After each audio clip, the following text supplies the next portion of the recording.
Este é o Sempre em Movimento, o seu podcast sobre saúde e inovação. A cada episódio, um novo olhar com diferentes especialistas do setor. Venha com a gente aprender e, é claro, se inspirar. Olá, eu sou o Dr. José Branco. Este é o Sempre em Movimento, onde discutimos temas relevantes de inovação, gestão de cuidado com o paciente. Nesse episódio, nós vamos explorar como a oxigenoterapia hiperbárica se conecta com o desenvolvimento da cirurgia plástica. No meu olhar prático e científico, com o olhar prático e científico de Dr. Ricardo Boggio. Bem-vindo, Dr. Ricardo, é um prazer recebê-lo aqui. É com muita satisfação que a gente tem essa oportunidade de conversar com você, você que é um renomado cirurgião com um currículo excelente, e é um prazer estar aqui com você hoje. Bom dia, doutor Branco. Obrigado pela oportunidade de estar aqui no Sempre em Movimento. É sempre uma grande honra conversar com grandes relevâncias, grandes nomes da medicina e conversar sobre assuntos de grande importância. Então, eu estou super disponível aqui para a gente trocar algumas figurinhas sobre essa área de atuação que a gente tanto gosta, tanto se dedica. Me fala um pouco aí do teu currículo. Eu sei que você é médico, tem pela USP, membro da Sociedade Brasileira de Cirurgia Plástica. Me fala um pouco desse instituto seu aí, para a gente entender um pouco aqui, para a gente ir conversando aos poucos aqui.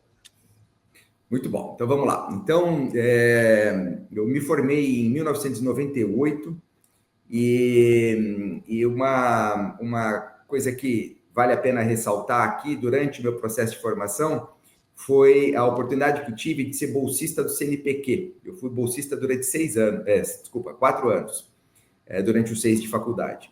E desenvolvi um projeto na bioquímica, e nós isolamos, na época, uma aspartilprotease renal humana, que é uma proteína até então não descrita, claro, mérito da orientadora e pesquisadora do laboratório no qual eu estava alocado. E como bolsista do CNPq, eu tive a chance de apresentar esse trabalho num congresso do CNPq, e eu ganhei o prêmio de jovem pesquisador pelo CNPq naquele ano. Esse trabalho foi muito interessante porque ele impactou diretamente em tudo que vem para frente como história pessoal. E por quê? Porque além de ganhar o prêmio, esse trabalho ele foi selecionado por um projeto que o CNPq estava desenvolvendo junto com outras instituições de fomento à pesquisa, e essa proteína ela foi parar na NASA e foi lá para a estação aeroespacial para adquirir o seu melhor estado de cristalização. Então, eu, aluno da medicina, bolsista, ganho um prêmio de jovem pesquisador e a molécula vai para a NASA. Daí, nessa hora, eu falei, puxa, além de ser médico, um dia eu quero trabalhar com ensino e com a pesquisa.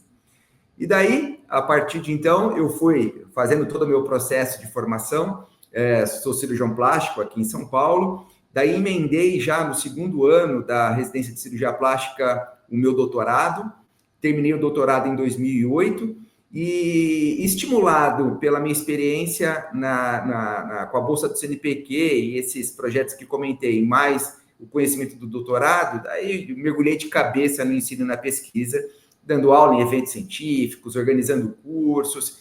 Isso acabou culminando no instituto, que a gente hoje nós chamamos de Instituto Boggio, que é um instituto totalmente focado ao ensino, pesquisa e extensão. Nós treinamos médicos, cirurgiões plásticos, dermatologistas, hoje recebemos também oftalmos, otorrinos, e treinamos médicos em procedimentos cosmiátricos, que são procedimentos estéticos, que por sua vez podem ser empregados de forma isolada ou como refinamento de procedimentos cirúrgicos nas várias especialidades. Nós temos hoje mais de 2.000 médicos formados, nós temos um curso muito bem estruturado, que é um fellow de 1 ano, e que a gente consegue proporcionar uma experiência por todo o portfólio terapêutico da cosmetria, mas a ciência básica, como eu trago essa ciência no meu DNA, ela é também bastante trabalhada. A gente começa com biologia celular e molecular, histologia, anatomia, fisiologia, para depois chegar nos procedimentos. Então, é um projeto que já está há 10 anos na estrada, bastante maduro e que me muito satisfaz, mas começou lá atrás, na graduação.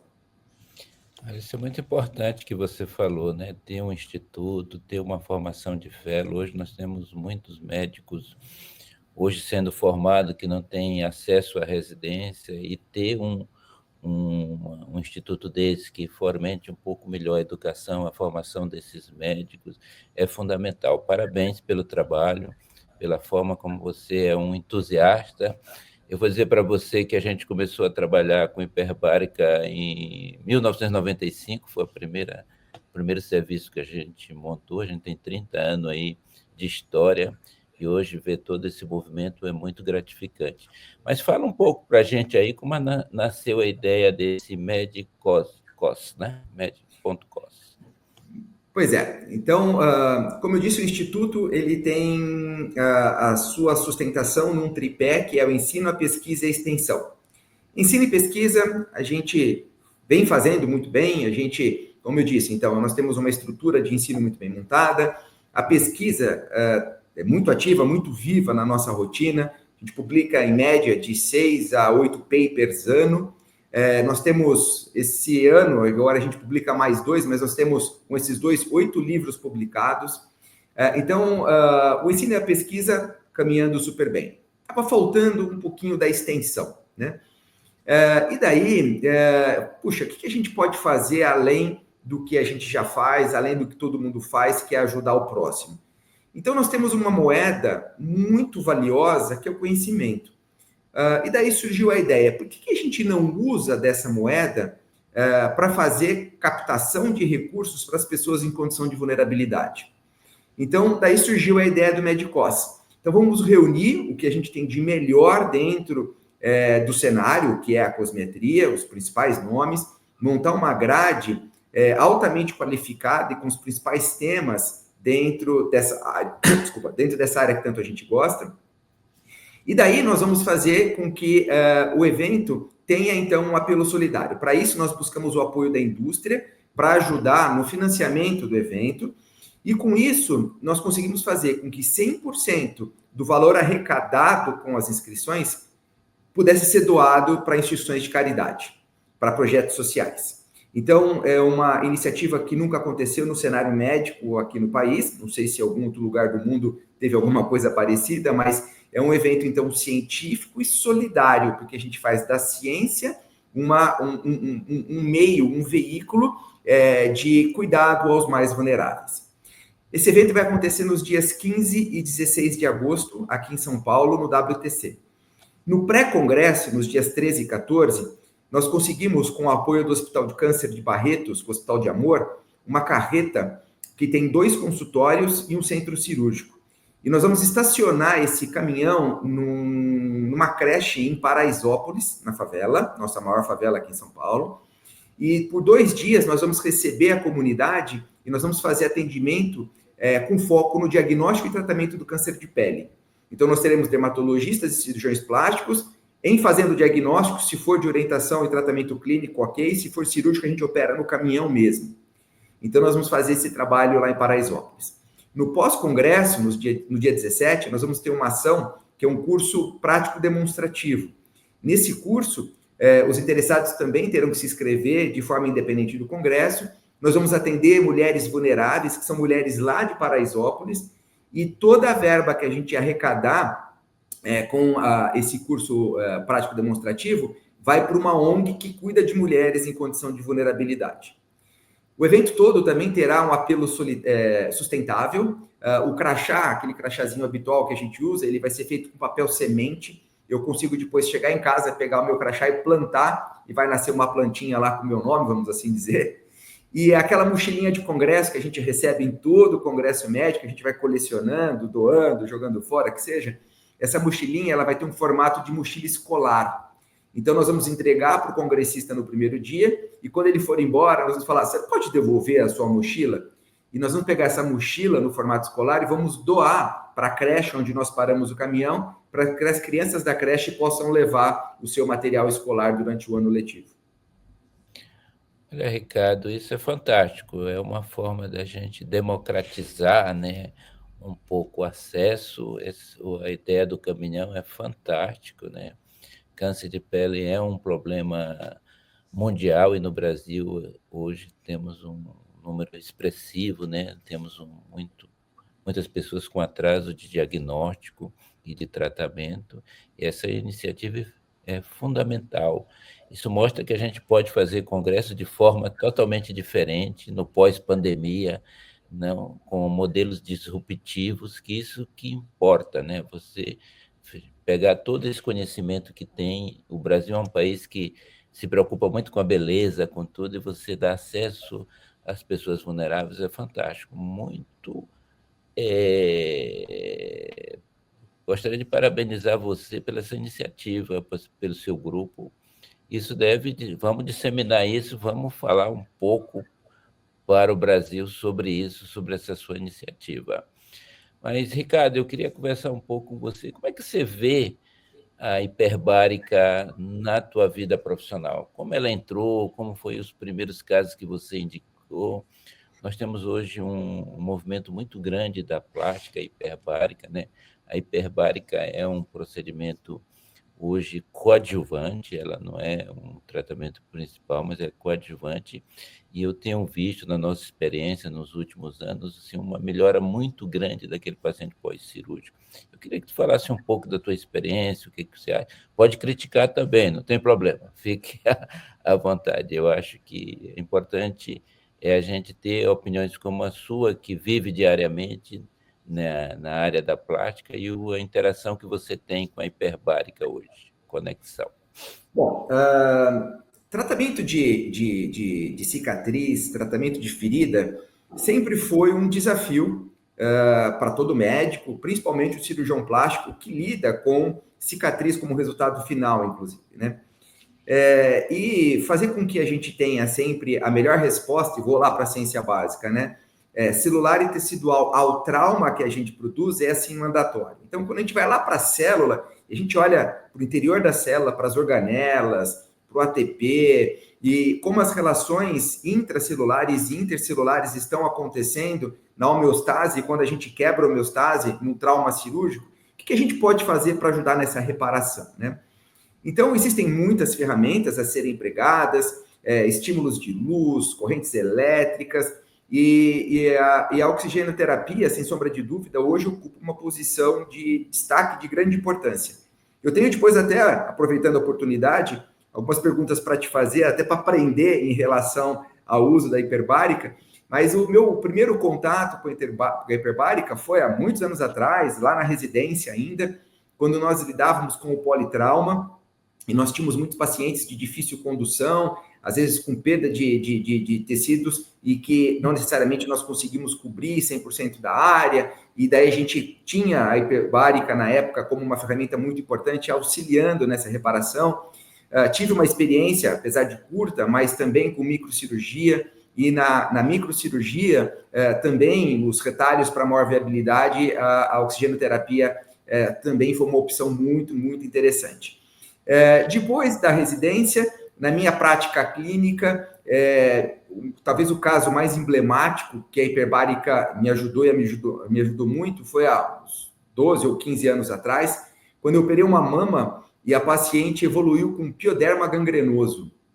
E é uma coisa assustadora, né? Eu nunca tinha tido o contato com a doença propriamente dita, e simplesmente a mama foi sendo comida, desaparecendo todo o invólucro cutâneo, e nós começamos a fazer várias manobras, e a oxigenoterapia entrou como uma destas, e ajudou muito no controle da doença e na reparação da lesão.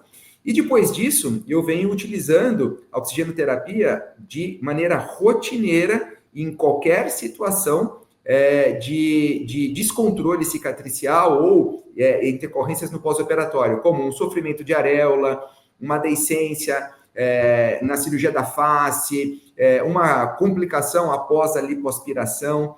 Mas daí vem o meu questionamento, né? A gente está falando aqui de ferida, a gente está falando de complicações, mas eu queria até a sua opinião nesse sentido, de entender dois momentos. Primeiro, uma paciente que sabidamente tem predisposição a complicações cicatriciais.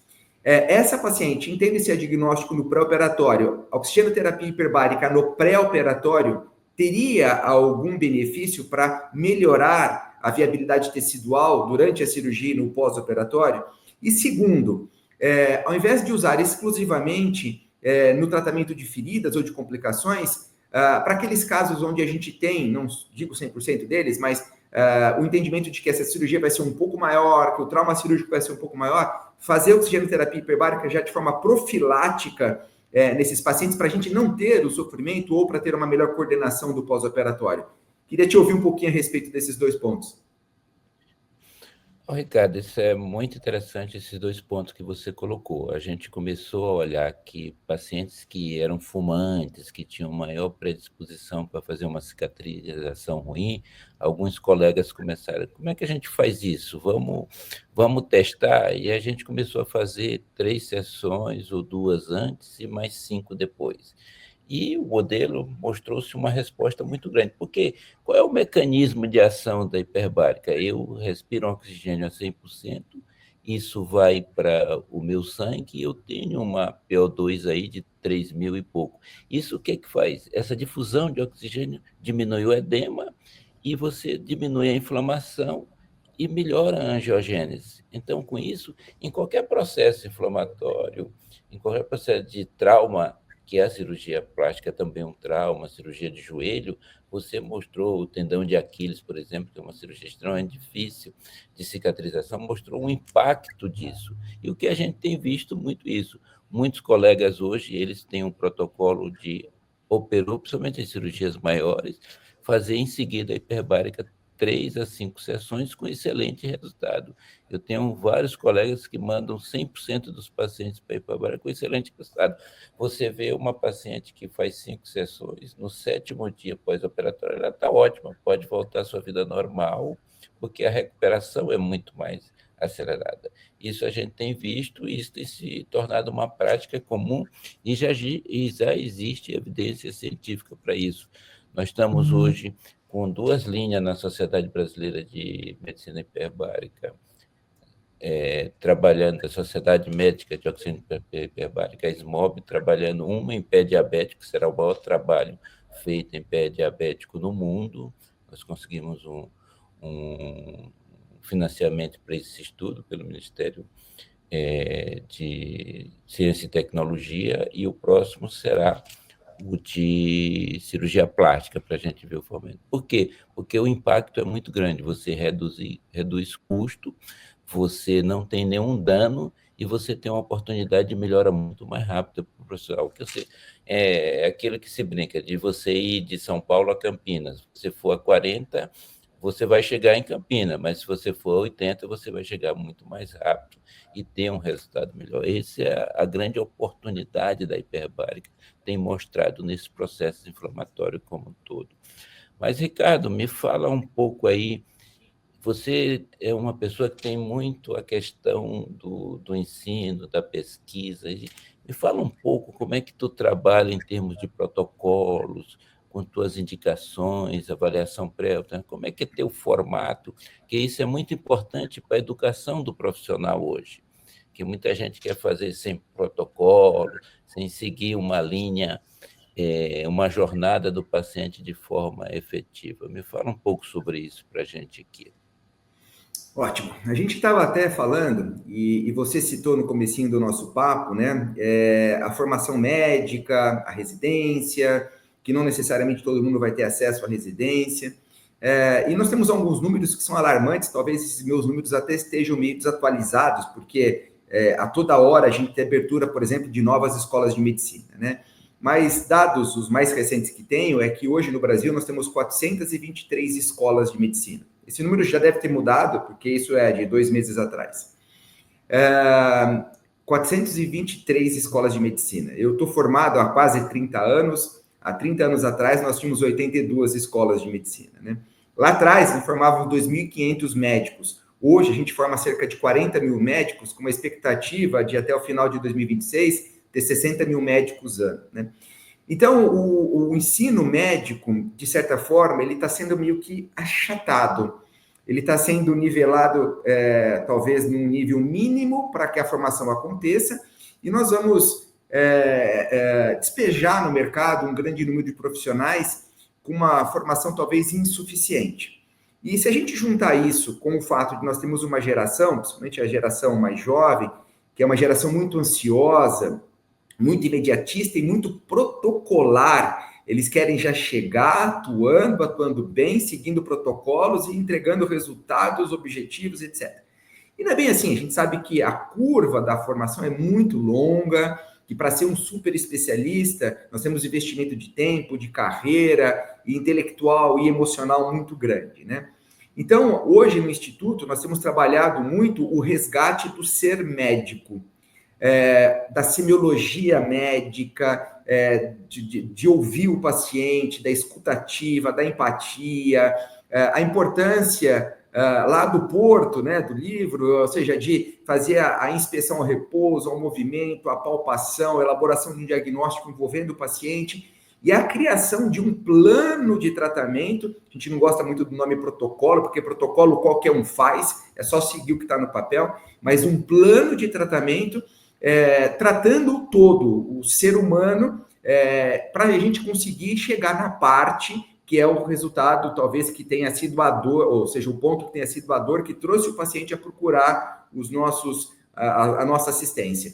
Então, hoje, trabalhar o ser médico, trabalhar a medicina com a formação ampla, com a formação focada no super especialista, eu acho que é um grande desafio de todos aqueles centros formadores de opinião. E nós, como um centro formador de opinião, temos dedicado muito da nossa energia nesse resgate da essência da medicina. Perfeito. Eu acho super importante a gente mostrar evidências, né? Você trabalhar, usar os protocolos, o plano terapêutico de forma adequada.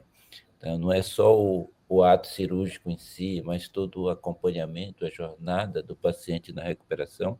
Isso diminui muito o evento adverso, humaniza um pouco mais o tratamento, e você passar isso para a formação do profissional é extremamente importante. Nós temos o Grupo Epitélio, que é meu grupo de hiperbárica, a gente tem 10 serviços hoje no Brasil, e a gente montou o primeiro serviço no Sistema Único de Saúde em Ananindeua, próximo a Belém do Pará. Lá é um hospital de trauma, e olha o que aconteceu, Ricardo, um hospital de trauma que tem muito queimado. Sim. Então, os pacientes queimados que entraram na terapia hiperbárica, eles tiveram uma redução de 50% dos procedimentos e tiveram uma redução de 3 a 4 dias de tempo de internação. Excelente. O impacto é enorme, porque são crianças, só não reduzimos mais o tempo de internação, porque o Pará é um estado muito grande, as pessoas não têm como ir e voltar para continuar o tratamento ambulatorial. Mas é fantástico se você consegue fazer isso no Sistema Único de Saúde, com impacto do ponto de vista de redução de custo e uma melhora espetacular para o paciente. Mas me fala um pouco mais aí do teu congresso, qual é o legado que vai ficar este ano desse evento seu, que eu achei super importante, de uma sensibilidade social que pouco se vê hoje no Brasil. Sua maneira de olhar não só o seu instituto, mas olhar a sociedade. Foi fantástico. Me fala, qual seria uma palavra que representa o legado desse evento esse ano, meu nobre? Pois eu acho que a palavra que talvez mais simbólica seja, para mim, é a palavra pertencimento. E por que pertencimento? Porque é um movimento que nós iniciamos, mas que nós gostaríamos que todos os envolvidos se sentissem parte dele. E os envolvidos vão dos professores convidados, daqueles que estarão na coordenação, do grupo de staffs, das pessoas que estarão lá fazendo os serviços gerais, desde limpeza, as copeiras ajudando na organização dos cofres. É como se a gente estivesse vestindo uma camisa e que essa camisa criasse um time e que esse time tivesse, então, a partir deste momento, realmente um comprometimento com a ciência e um comprometimento com a solidariedade, entendendo que a gente pode fazer do conhecimento uma ferramenta em pró aos mais vulneráveis e que essas pessoas sejam tocadas para o além do evento, também startar movimentos pessoais no sentido de ajudar aqueles que realmente mais precisam. Então, a gente, como médicos, super especialistas e, de certa forma, beneficiados por uma carreira promissora, né, o quanto a gente devolve, né? O quanto nós estamos olhando para trás e ajudando aqueles que não tiveram a mesma oportunidade que nós estamos tendo. Então, eu acho que o momento através desse pertencimento, estimular as pessoas a uma reflexão para que a gente consiga devolver para a sociedade muito dos benefícios que a gente vem colhendo. Nós estamos numa condição super privilegiada. Então, a ideia é contaminar essas pessoas positivamente a partir do pertencimento, a startarem novos movimentos complementares, que esse evento possa ser reproduzido e replicado por outras sociedades, por exemplo, a Sociedade Brasileira de Medicina Hiperbárica, por que não realizar um movimento também com apelo solidário, a de cirurgia plástica, de dermatologia, ou outros colegas em eventos particulares ou ações que possam ser vertidas, consequentemente, a um apelo social. Então, o pertencimento, eu acho que talvez seja o nosso maior desafio, para que todo mundo se sentindo parte possa, assim, sensibilizado, seguir com novos projetos e reproduzindo o que a gente agora está começando aqui. Olha, essa sua ideia será adotada pela SMOB, com certeza. Nós vamos, o Grupo Epitélio, ele já faz muita coisa nesse sentido. Eu brinco muito, se eu tiver uma indicação de síndrome de Fournier, não importa se quem vai pagar, vamos colocar esse paciente, porque isso muda a mortalidade desse paciente. Sem dúvida. E depois a gente discute quem vai pagar, como vai ser. Isso é importante, você não pode nunca perder essa questão humana, da sensibilidade social num país tão diversificado como o nosso, tão desigual, mas é importante essas iniciativas. Mas, para a gente encerrar um pouco, me fala um pouco de qual é o pulo do gato para a gente falar para os novos médicos sobre essa questão social, que não é só o evento em si, não é só a vaidade do trabalho nosso, mas como a gente sensibiliza essa geração Z aí, de como a gente faz um trabalho que, ao mesmo tempo, é gratificante profissional, nos dá resultado financeiro, mas tem um apelo social muito grande. Como é que a gente mexe na cabeça desses jovens médicos? Pois não é um desafio fácil, não. Eu entendo que esse talvez seja um grande tabu a ser quebrado, né? Sensibilizar as pessoas num momento onde a vida está dura, né? Está todo mundo tentando aí, de alguma maneira, sobreviver, se posicionar, conseguir colocar projetos pessoais em prática, a duras penas. A gente sabe o quão difícil é empreender no país. Um jovem médico, para começar hoje a sua carreira, e começar a carreira, a gente falou muito do ser médico, ou seja, de trabalhar de forma científica, ética, compromissada, humanizada. Tudo está sendo feito para que dê errado, né? O mercado ele está impondo uma série de restrições para levar esse jovem médico por outros caminhos que não o caminho que a gente considera o caminho adequado. Então, eu acho que o primeiro ponto é auxiliar ao máximo esses jovens médicos no seu processo de formação. Aqui no Instituto, nós temos 2 programas, inclusive, um programa que é o programa residente, e nós fazemos aulas online a cada 2 meses para todos os residentes de cirurgia plástica e dermatologia do Brasil e de forma gratuita. E nós temos também um programa que chama o programa Jovem Cosmiatra, que é um programa também feito a cada 2 meses, e assim a gente alterna o programa Residentes com o programa Jovem Cosmiatra, E o Jovem Cosmiatra é feito para as ligas de cirurgia plástica e dermatologia do Brasil todo, também gratuito. Então, a gente vai lá na graduação e na residência e já começa a trabalhar junto desses jovens médicos a importância do ser médico, a importância da medicina baseada em evidência, a importância da humanização do atendimento médico.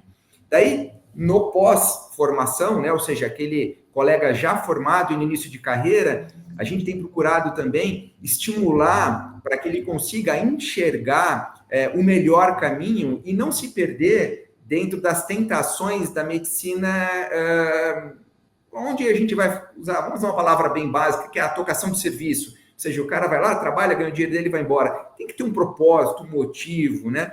E dentro dessa condução, ou seja, desse exemplo, desse estímulo, sem sombra de dúvida, trabalhar a empatia. Eu acho que a empatia é talvez uma palavra muito forte, né? E a gente, às vezes, deixa de usar a palavra ou de executar a empatia de uma maneira adequada. Então, se a gente tiver a empatia como uma grande bandeira, facilmente a gente vai enxergar o quão importante nós somos dentro do cenário, não só no cuidado à saúde, mas em atividades sociais, em atividades de cuidado ao próximo, no cuidado aos mais vulneráveis. Então, nós temos um potencial enorme a ser aproveitado e eu acho que o médico tem aproveitado muito pouco isso. Então, hoje nós temos olhado para o cenário, olhado para as diferentes etapas da formação médica e tentado atuar não só compartilhando conhecimento, mas também fazendo com que esse médico possa ser melhor formado como pessoa, como ser médico, e esse tem sido um grande desafio para a gente.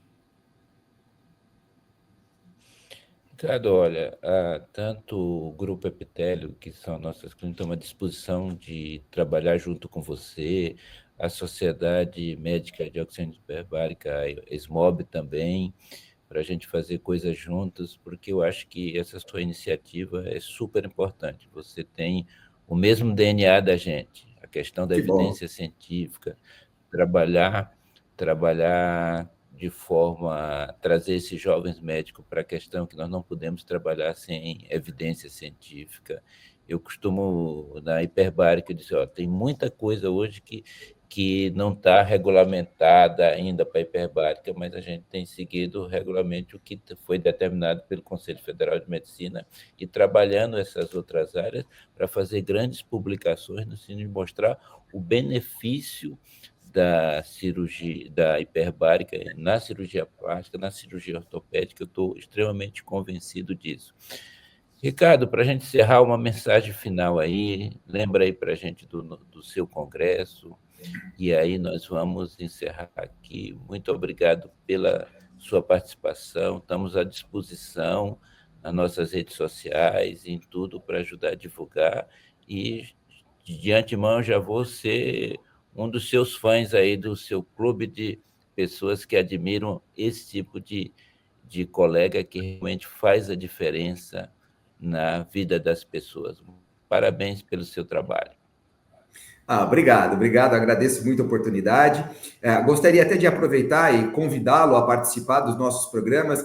Por que não a gente colocar dentro dessas reuniões que nós fazemos com os residentes e com os graduandos da Liga, um tema, medicina hiperbárica, pensando na condução de potenciais complicações e para que eles possam ter acesso à informação. Então, já vou conversar aqui internamente para que a gente na grade possa ter uma oportunidade para tê-los conosco, ajudando então na formação do jovem médico e do aluno da graduação. Bom, o congresso, então, o MEDCOS, como eu disse, ele vai acontecer nos dias 15 e 16 de agosto, estamos há 3 semanas, né?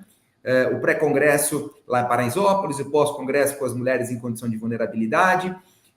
As inscrições estão abertas e nós queremos pessoas boas conosco, pessoas que estão dispostas a aprender e aprender com os melhores do país e, ao mesmo tempo, ter a sensação do pertencimento, porque ele vai ter a certeza de que a inscrição dele vai para um projeto social. Então, eu acho que é um momento muito legal. A gente tem chamado isso não só de um congresso, mas de um movimento em prol do próximo, em prol dos mais vulneráveis, e nós queremos pessoas conosco. Conto com a ajuda de vocês na divulgação. Quanto mais pessoas sensibilizadas nós tivermos, melhor será. E realmente é um evento no qual a gente está de olho naquele que precisa. E as vaidades, elas foram completamente deixadas no segundo plano. Todo mundo que está se envolvendo está doando o seu tempo, o seu conhecimento. Colegas de outros estados estão vindo por conta própria para poder participar conosco. Isso tem sido muito bacana. Então, que seja um evento realmente muito emblemático, que a gente consiga não só atender aqueles vulneráveis que serão beneficiados, mas que a gente consiga realmente sensibilizar pessoas para que não só tenham ações pessoais, mas que entidades como sociedades ou eventos privados possam ter esse olhar também mais solidário. Então, ciência e solidariedade juntas, eu acho que é uma fórmula do sucesso e que nós temos, como médicos, a capacidade de explorar isso de uma maneira bastante objetiva e eficiente. Então, agradeço a oportunidade por estar aqui no Sempre em Movimento, agradeço a delicadeza do seu convite por esse momento aqui. O papo foi muito bom, espero que a gente possa ter a oportunidade de conversar em outros momentos também, e é um assunto que muito me agrada, como disse, venho da ciência básica e entendo claramente a importância da oxigenoterapia hiperbárica nas nossas práticas médicas e quero ainda aprender muito mais sobre o assunto. Muito obrigado, Ricardo. Você que nos acompanha, continue ligado no Sempre em Movimento. Siga nossas redes sociais e venha conosco nessa jornada da saúde pelo futuro. Até o próximo episódio. Muito obrigado. Até mais, obrigado.